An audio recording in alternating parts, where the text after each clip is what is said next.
L'actu décalée de ce matin va s'intéresser à un sujet de société. On s'interroge ce matin si l'on doit se remarier plusieurs fois.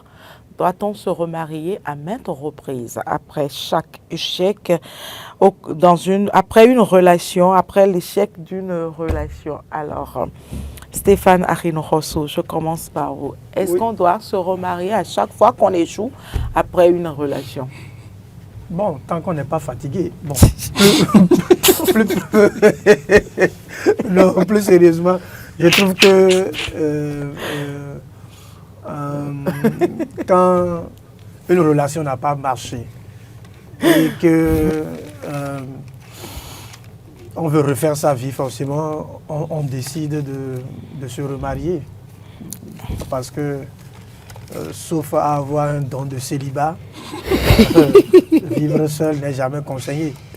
Vivre seul n'est jamais conseillé. Maintenant, après, la question qu'il faut se poser, c'est pourquoi ça ne marche pas à chaque fois.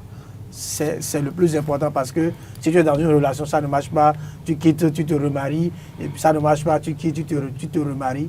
C'est que toi-même, ou bien toi-même, tu as un problème, ou bien c'est ce que c'est le choix qui est c'est le choix qui n'est souvent pas bien fait. Ou que tu as le don du remariage. Bon, c'est bien possible. C'est bien possible, tu as le don du remariage parce que, bon, maintenant, c'est qu'il faut vraiment analyser pourquoi ça n'a pas marché pour enfin se stabiliser. Parce que quand on ne se stabilise pas aussi, vous voyez, il y a les préjugés de la société aussi.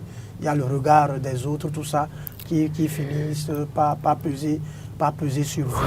Mais c'est que si ça ne marche pas, il faut sortir. Maintenant, quand tu sors, il faut bien t'asseoir pour prendre le temps. Voilà, prendre le temps nécessaire pour checker. Voilà, avant de t'engager, même si après avoir pris toutes les précautions, on n'a toujours pas la garantie que ça marche parce que il y a toujours la providence qui a toujours sa main dans tout ce que nous faisons. Après, il y a aussi les questions de sort. Hein. Il y a aussi les questions de sort parce que tout le monde n'est pas fait pour vivre dans un seul ménage du début jusqu'à la fin. Donc il y a quand même un certain nombre de choses. Le plus important, c'est que ça ne dépende pas de nous. Alors, c'est le 01 48 52 94 02, 01 48 52 94 02. C'est le même numéro à composer afin de pouvoir opiner sur ce plateau. Alors, c'est Atémé, vous avez la parole. Écoutez, on a la période d'essayage qui part de l'adolescence jusqu'au moment où on dit, bon... c'est mon choix. On a fini les essais, on a fini le stage... parce que c'est une période où vous allez à l'école de la vie, à l'école des relations. Certains commencent en maternelle, d'autres sautent la maternelle, commencent déjà au primaire et arrivent au secondaire, puis au supérieur et obtiennent les diplômes qu'ils doivent obtenir, font les stages qu'ils doivent faire. Bref, on a le temps de pouvoir faire toutes les expériences. Et quand on les fait, il faut pouvoir faire le bon choix. Et quand vous faites le bon choix, la plupart du temps, vous ne vous remariez pas. Donc pour moi, pour répondre à cette question, doit-on se remarier plusieurs fois? Je dirais non. Il ne faut pas se remarier plusieurs fois. Il faut juste pouvoir faire le bon choix pour ne pas avoir à se remarier plusieurs fois. Alors comment faire pour faire le bon choix? Pour faire le bon choix, il faut aller à la connaissance de soi-même d'abord, premièrement. Si vous ne vous connaissez pas, vous ne saurez jamais connaître l'autre. Donc allez à la connaissance de soi-même, savoir ce qui vous émeut, savoir ce qui vous ragaillardit, savoir ce qui vous rend bien, savoir avec qui vous vous sentez davantage le mieux. Vous ne pouvez pas être un élémentaire et vouloir forcément être avec, je ne sais pas, un élément feu. C'est pas possible. Ça ne va pas toujours donner de bons résultats. Donc, si vous êtes un élémentaire, trouvez un élément haut, ça ira bien avec. Vous pourrez toujours vous entendre et pouvoir totalement... Là, c'est l'astrologie. Continuer. Donc, il faut pouvoir faire toutes ces études-là. Deuxièmement, quand vous mettez avec une personne... Un téléspectateur en ligne, bonjour. Bonjour, la grande dame. Bonjour, à qui avons-nous l'honneur, s'il vous plaît? Vous avez M. Sébastien Rosso à l'appareil. Monsieur Sébastien Yokoso, bienvenue. Allez-y. Merci beaucoup. Et je vous remercie pour la thématique du jour, c'est d'actualité et c'est ce que nous vivons actuellement.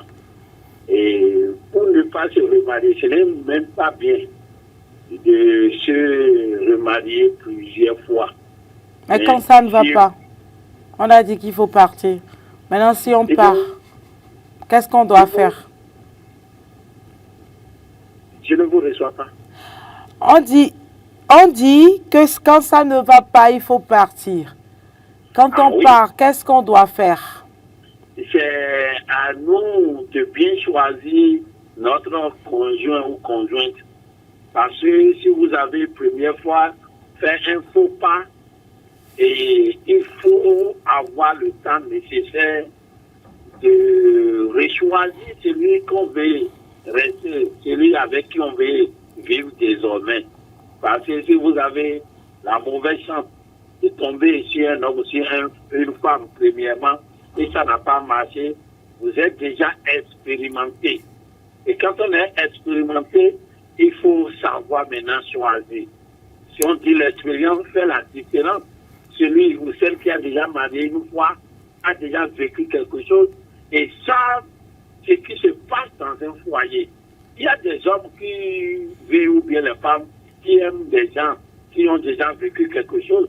Je connais un homme, lui maintenant, il ne veut pas se marier avec une femme qui n'a jamais vécu d'expérience. Il veut une femme qui a déjà vécu de l'expérience quelque part. Il a quitté le foyer là-bas. C'est celle-là, le veut.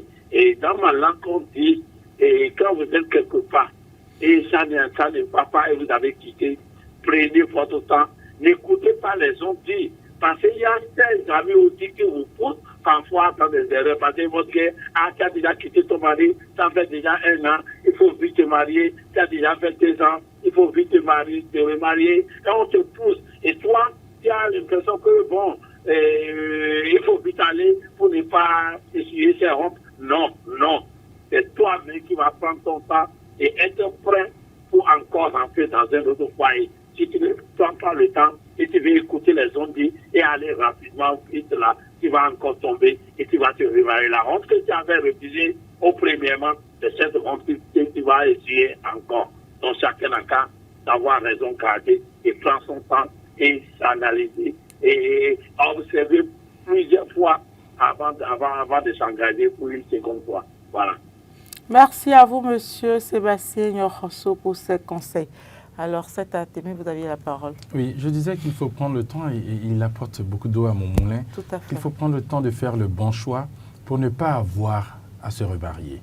Maintenant, si vous pensez avoir fait le bon choix et que par cheminement, vous vous rendez compte que ce n'était pas l'homme idéal ou qu'il présente des signes qu'il ne présentait pas avant, qu'il a bien su les cacher parce qu'il y en a qui ont l'art de pouvoir cacher. Oui.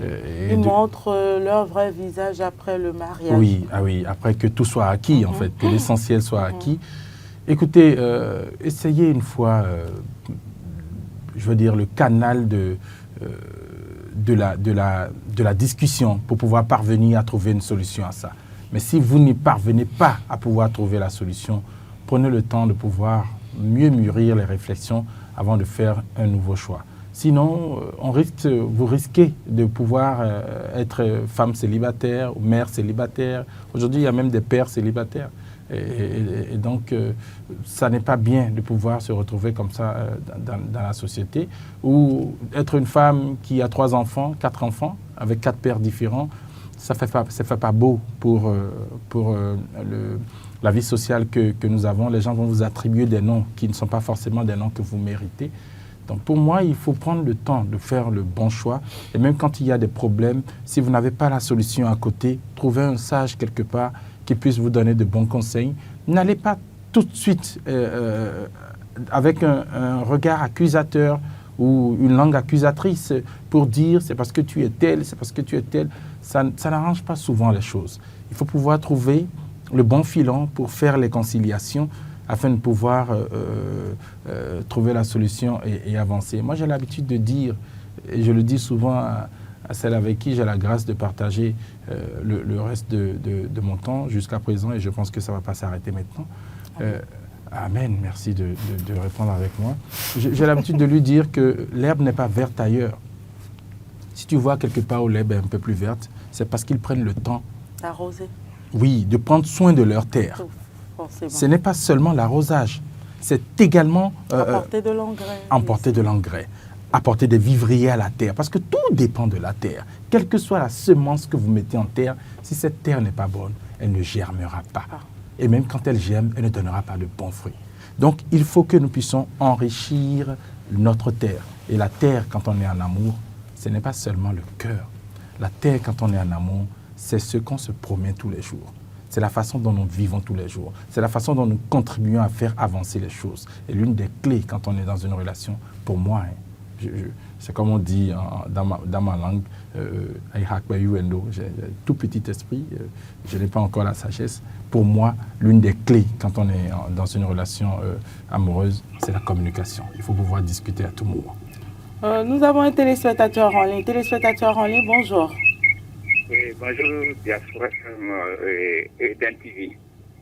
Bonjour, à qui avons-nous l'honneur, s'il vous plaît? Parlez un peu plus fort. C'était la part, monsieur Couton Théophile, d'Igola Diakouti, à Kati Betago.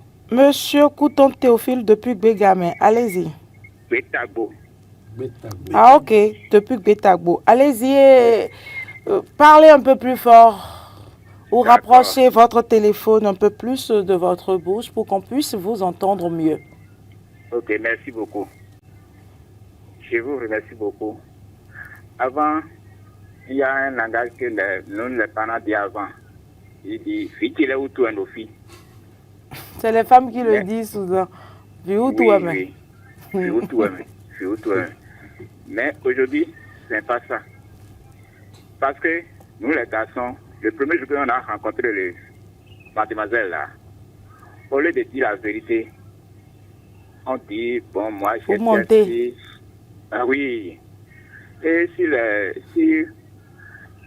jour que notre femme est arrivée à la maison, il a vu que, ce gars-là, il a vraiment... Il a menti sur toute la vie. Oui. Ce qu'il a dit pour moi, là, je n'ai pas trop... Stratégie d'approche. À ce temps-là, si c'est amour, si c'est amour, là, c'est 600%, là, ça devenait 95%.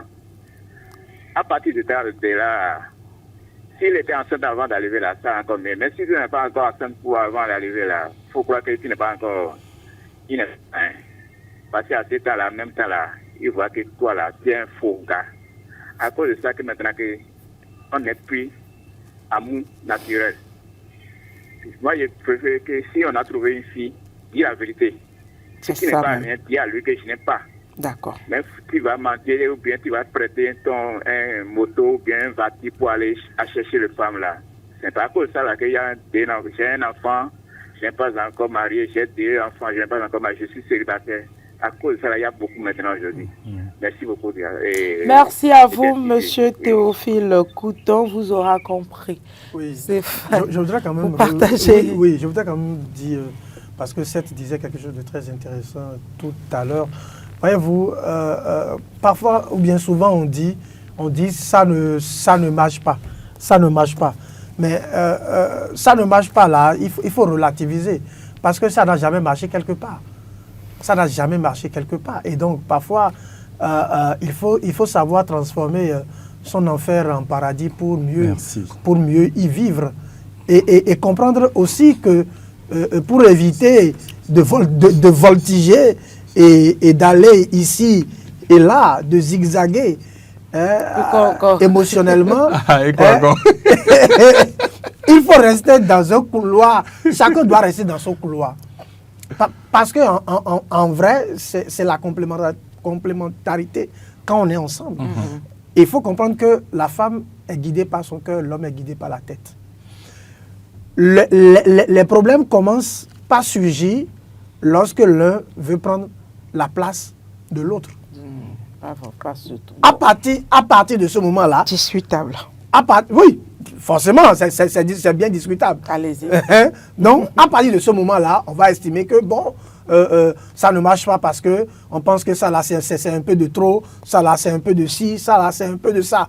Et donc, quand tu vas quitter parce qu'il y a un peu de trop ou il y a un moins, arrivé là-bas aussi, tu vas trouver quelque chose de trop ou quelque chose en moins. Et c'est comme ça, on commence par devenir un aventurier de couple.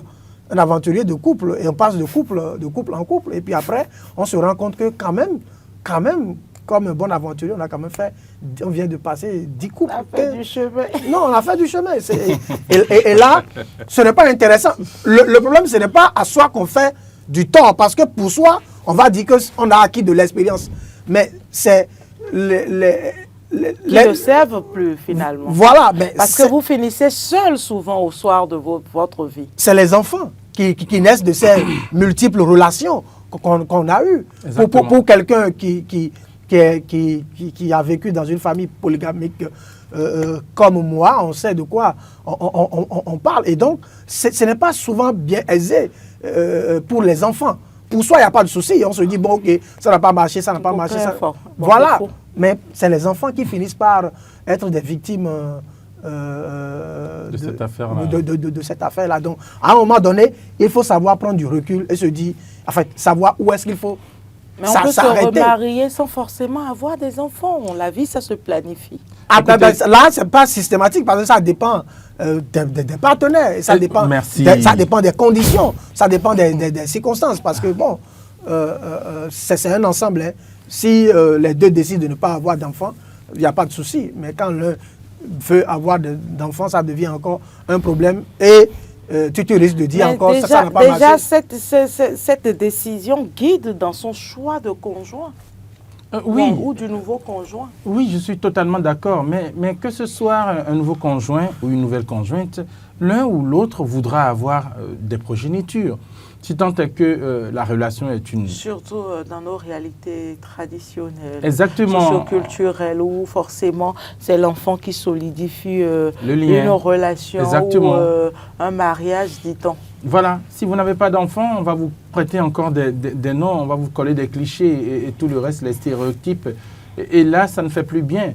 Donc forcément, quand vous allez entrer dans une nouvelle relation, vous voudrez avoir un enfant. Et même quand vous n'avez pas envie d'avoir l'enfant, que vous ne prenez pas les précautions, parfois même certaines prennent toutes les précautions possibles, mais l'enfant arrive. Ah oui, ça vient, évidemment. Je connais un cas pareil où ils ont pris la précaution, ils ont renouvelé même la précaution, c'est-à-dire que la précaution a été solidement prise. Renforcée. Oui, très renforcée, de tous les côtés. Quelqu'un a décidé de venir de force. Ils ont pris chercher le rouleau, ils ont pris chercher la conseillère familiale à l'hôpital. Mais l'enfant est arrivé, ils ont fait les jumeaux, malgré les précautions qui ont été prises. Jusqu'au moment où la dame était jusqu'à 3 mois de grossesse, pour elle, c'est cette affaire qu'elle avait là qui créait des irrégularités sur son cycle, etc. Elle trouve un peu de sang.